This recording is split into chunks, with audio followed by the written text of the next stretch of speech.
Assalamualaikum warahmatullahi wabarakatuh. Good morning, students. How are you today? I hope that everything is gonna be fine. Well, today our subject is about introduction to literature. Okay, so this is our first meeting. That's why we are going to talk more about literature itself, the definition of literature, and then the functions of literature. And then for the next meeting, we are going to talk about history of literature and then the kinds of literature and how to analyze literature or literary work itself. This is the topic outline of our meeting today.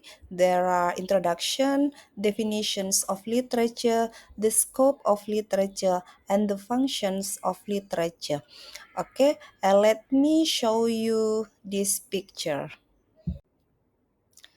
Well, this is the picture. Have you seen the picture? There are 4 books here. And my question is, can we categorize all books as literature?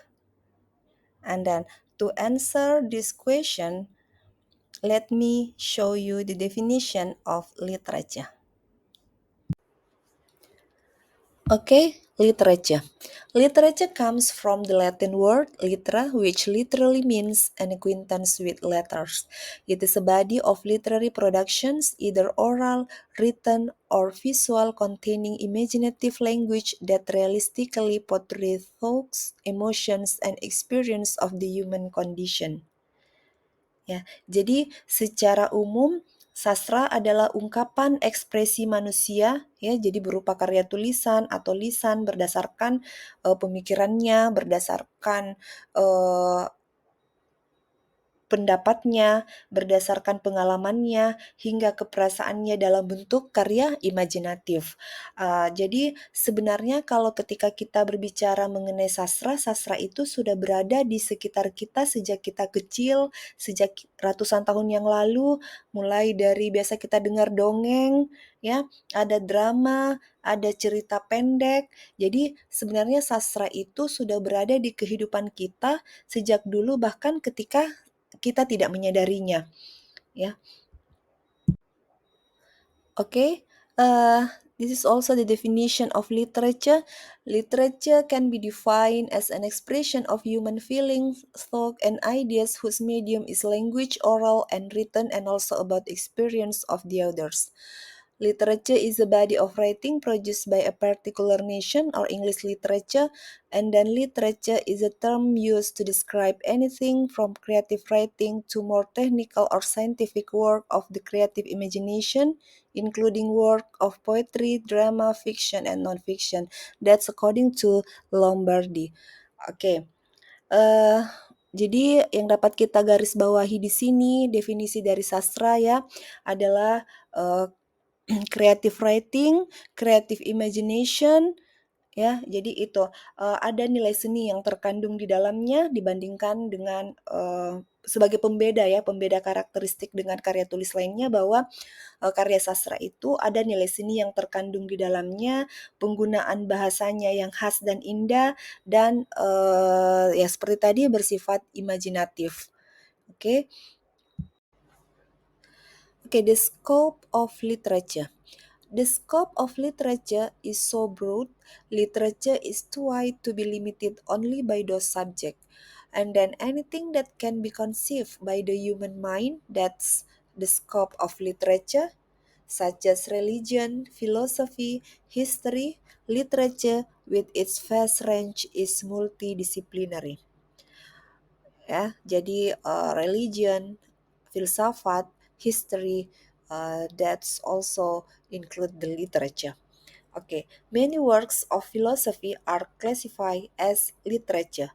For example, the dialogue of Plato are written with great narrative skill and in the finest prose. Jadi banyak karya-karya dari uh, ahli filsafat yang dikategorikan sebagai sastra.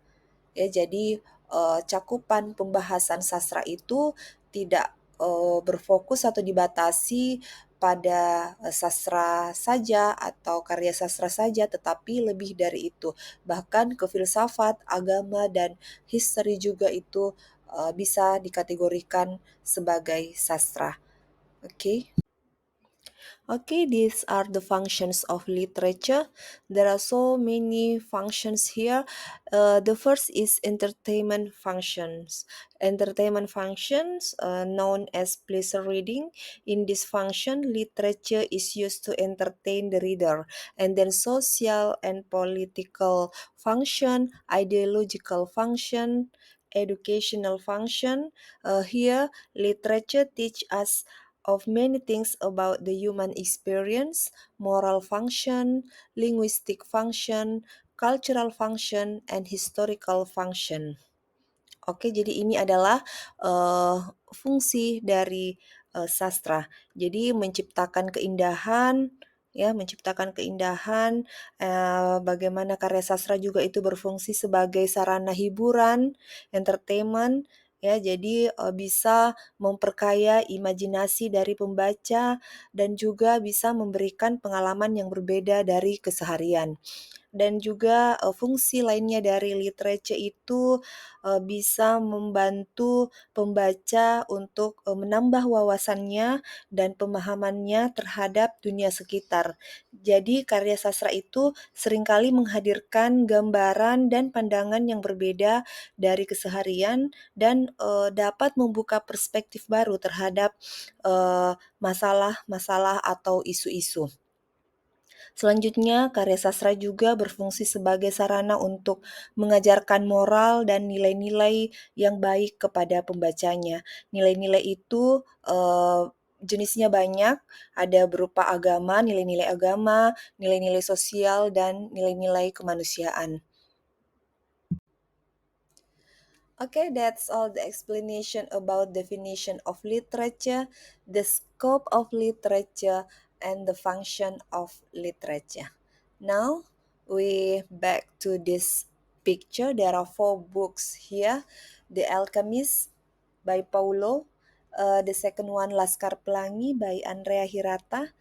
And next, Romeo and Juliet by William Shakespeare. And Introduction to Literature book. Okay. One of the popular novel, the famous novel in Indonesia is Laskar Pelangi by Andrea Hirata. So in Laskar Pelangi, Hirata speaks through Lintang's father to reflect the society's belief. In Laskar Pelangi, Lintang is expected to bring his family to have a better life in the future. So Lintang as the main character here. And then back to the question that can we categorize all book as literature? Dapatkah kita mengkategorikan semua buku adalah sastra? Nah, untuk menjawab pertanyaan tersebut, tadi sudah diberikan beberapa definisi mengenai sastra dan kita dapat menarik kesimpulan bahwa sastra itu dapat dinikmati oleh pembaca. Ya. Selanjutnya, memberi kesadaran kepada pembaca tentang kebenaran-kebenaran hidup walaupun dilukiskan dalam bentuk fiksi. Sastra juga dapat memberikan kegembiraan dan kepuasan batin. Nah, kepuasan batin maksudnya di sini sastra sebagai media hiburan atau entertainment. Sastra juga dapat dijadikan sebagai pengalaman untuk berkarya dan sastra juga dapat melestarikan budaya. Jadi kalau pertanyaannya dapatkah semua buku dikategorikan sebagai sastra?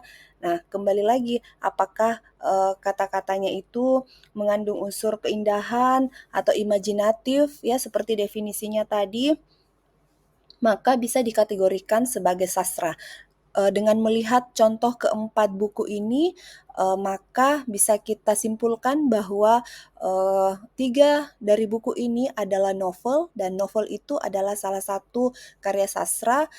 Introduction to Literature ini adalah non-fiksi, ya, atau ini adalah buku ilmiah. Nah, buku ilmiah itu ditulis berdasarkan buku ilmiah atau jurnal itu ditulis berdasarkan dari hasil penelitian, ya, maka tidak termasuk sastra.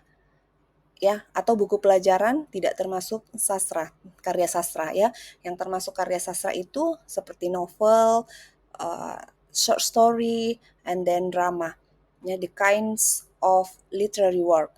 Untuk selanjutnya di pertemuan berikutnya kita akan membahas lebih detail mengenai literary work ya, seperti novel, short story, ya, mengenai puisi, mengenai drama itu akan kita bahas di pertemuan selanjutnya. Oke? Okay?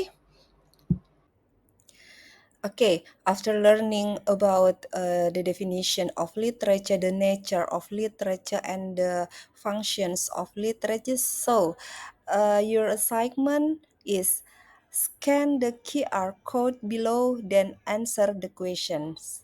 So, kalian scan barcode ini nanti akan muncul pertanyaan dan dijawab, ya. Okay, and next week, bring one book, then identify whether or not the book that you bring is called as literature.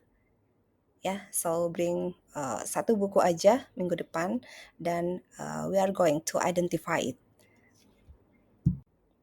Well, I think that's enough. See you on the next meeting. I hope that you understand all the explanation. See you. Assalamualaikum warahmatullahi wabarakatuh. Bye bye.